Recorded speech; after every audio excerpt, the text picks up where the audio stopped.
Hola a todos. Hoy nos sumergimos en algo fascinante. ¿Qué tal si figuras antiguas como Tehuti, a quien conocemos también como Thoth, no fueran solo mitos, sino, no sé, como principios vivos, una especie de código espiritual que está ahí, esperando que lo recordemos? La fuente que exploramos hoy nos presenta a Tehuti no tanto como un dios lejano, sino más bien como la inteligencia cósmica en acción, el arquitecto, podríamos decir, de la ley divina. Exacto. Y creo que es una perspectiva muy interesante, ¿no? Salirnos un poco de la idea de la deidad antropomórfica y pensar más en principios, en funciones cósmicas. Justo. Y bueno, el objetivo de esta charla es justamente desentrañar esas ideas centrales que presenta la fuente sobre Tehuti, o sea, su esencia como principio que ordena todo, su vínculo con el lenguaje, que es visto como una fuerza creadora, su conexión con el tiempo, pero un tiempo cíclico, y con la conciencia. Y claro, su legado en el hermetismo. Sí, un legado importantísimo. Partimos de la transcripción de un video que profundiza bastante en esta figura. Así que, bueno, hay material para conversar. Definitivamente.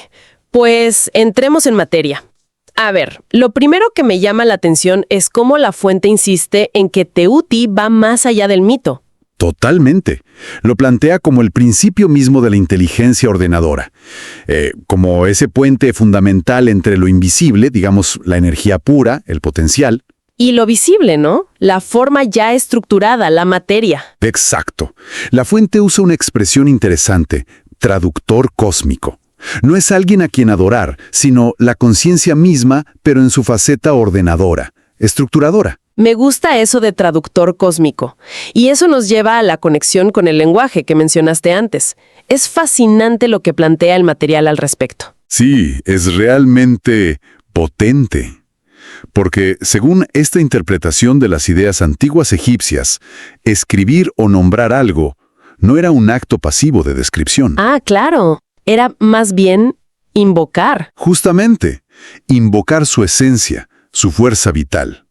El lenguaje era en sí mismo una herramienta de creación.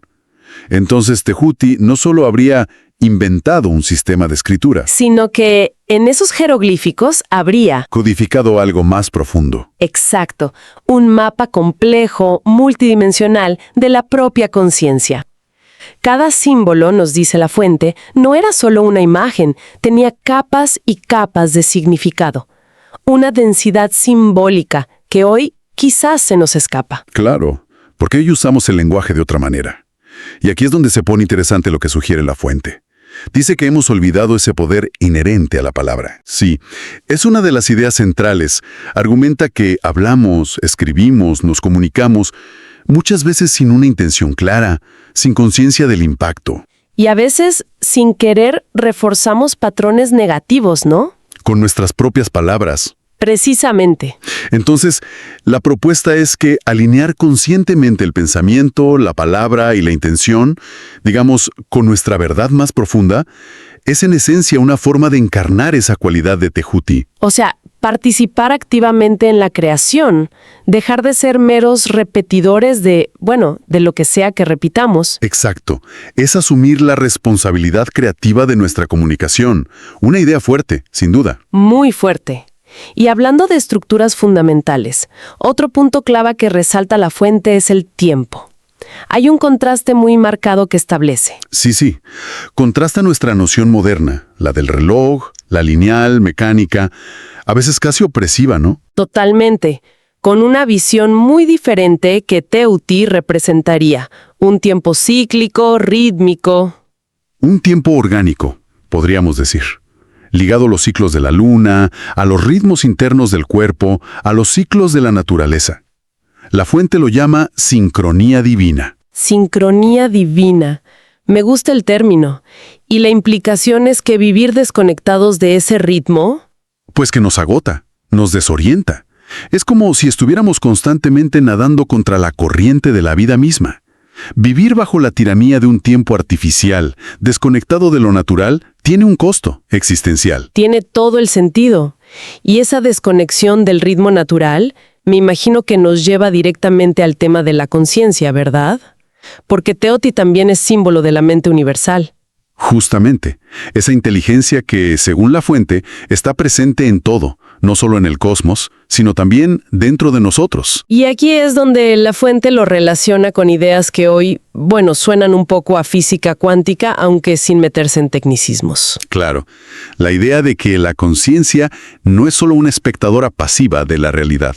No está simplemente mirando por una ventana. Sino que Participa. le da forma. Exactamente. Participa activamente en darle forma. Moldea la realidad. Claro, aceptar esto, como decías antes con el lenguaje, implica una responsabilidad enorme. Uf, sí. La responsabilidad sobre la realidad que estamos de alguna manera co-creando a cada instante, con nuestra atención, con nuestro enfoque, con nuestra energía. Precisamente. Y si conectamos esto con el panorama más amplio, la fuente hace un vínculo directo y muy explícito entre Tehuti y la figura posterior de Hermes Trismegisto. Ah, claro. Y los principios herméticos. El famoso como es arriba, es abajo. Ese mismo. Y el todo es mente, otro fundamental. Pero lo interesante es cómo los presenta la fuente. ¿Cómo? No como simples, no sé, filosofías abstractas o ideas bonitas para pensar, sino como leyes operativas del universo. Leyes operativas. Como una especie de física espiritual. Algo así. Como si fueran las reglas de funcionamiento de la realidad. Una ciencia espiritual antigua, pero vigente. La sugerencia es que Tehuti, de alguna forma, codificó o reveló estas leyes universales. ¡Wow!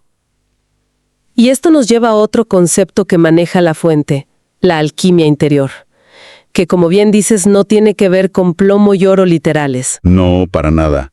La verdadera alquimia, desde esta perspectiva, es un proceso interno, psicológico y espiritual. ¿Transformar qué? ¿En qué entonces? Transformar el plomo de nuestros patrones inconscientes, esos miedos arraigados, las limitaciones del ego, las partes de nosotros que no nos gustan, la sombra. En el oro de la conciencia despierta, del poder personal auténtico, de la autorrealización. Exactamente. Y la herramienta clave que propone la fuente para esto es, bueno, no es fácil, una autohonestidad radical. Mirar de frente lo que hay. Y la integración de esa sombra, ¿no? No negarla, sino integrarla. Justamente, un proceso valiente. Y Tehuti, en este contexto, actuaría como el arquetipo del guía, del guardián de este proceso iniciático. Es como un morir simbólico al falso yo para poder renacer a una versión más auténtica. Es un camino intenso, un camino de transformación profunda, y me da la sensación de que hay un hilo conductor en todo esto, una palabra que se repite: recuerdo. Sin duda, es un tema central. La fuente enfatiza mucho que Tehuti no es solo un personaje histórico perdido en el tiempo, sino más bien una frecuencia, un arquetipo interno. Sí, algo así. Una frecuencia vibratoria, un arquetipo vivo dentro de nuestra propia psique. Algo que está ahí, latente, esperando ser activado, ser recordado. ¿Y los mitos entonces no serían cuentos para dormir? Para nada. Serían como espejos simbólicos, diseñados para despertar esa memoria espiritual ancestral, esa sensación que a veces tenemos de reconocer una verdad profunda. Claro, como si ya lo supiéramos de algún lado. ¿Ese sentimiento de resonancia? Exacto. La divinidad, insinúa el texto, no es algo externo que tengamos que buscar desesperadamente afuera. Es algo intrínseco, algo que ya está en nosotros, esperando ser recordado, ser reconocido. ¡Qué potente! Bueno, hemos tocado bastantes puntos clave presentados en esta fuente. A ver, recapitulando un poco. Tehuti como inteligencia cósmica, como el escriba divino que ordena. Sí, el lenguaje como poder creador, no solo descriptivo. El tiempo cíclico, como ritmo vital, en contraste con nuestro tiempo lineal. La conciencia participando activamente en la forma de la realidad. Y el camino hermético como un mapa para esa alquimia interior, para ese despertar del recuerdo. Creo que eso resume bien las facetas principales que explora la fuente. Y si tuviéramos que destilar la esencia, ¿cuál dirías que es? Pues me parece que es una invitación clara a girar la mirada hacia adentro, a dejar de poner toda la energía en buscar respuestas fuera. Y empezar a cultivar más la escucha interna, ¿no? Esa resonancia de la que hablábamos. Exacto.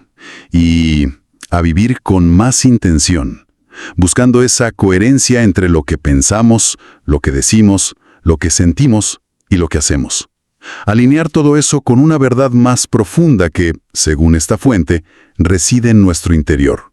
Entonces, no se trata tanto de estudiar a un dios egipcio antiguo como de aspirar a encarnar las cualidades que representa. Justamente. La inteligencia, la coherencia, la verdad, la capacidad creadora consciente, eso es lo que este Tehuti simbolizaría. Y eso es lo que se nos invitaría a cultivar en nosotros mismos. Me quedo pensando en algo que surgió de la charla, basado en la premisa de la fuente.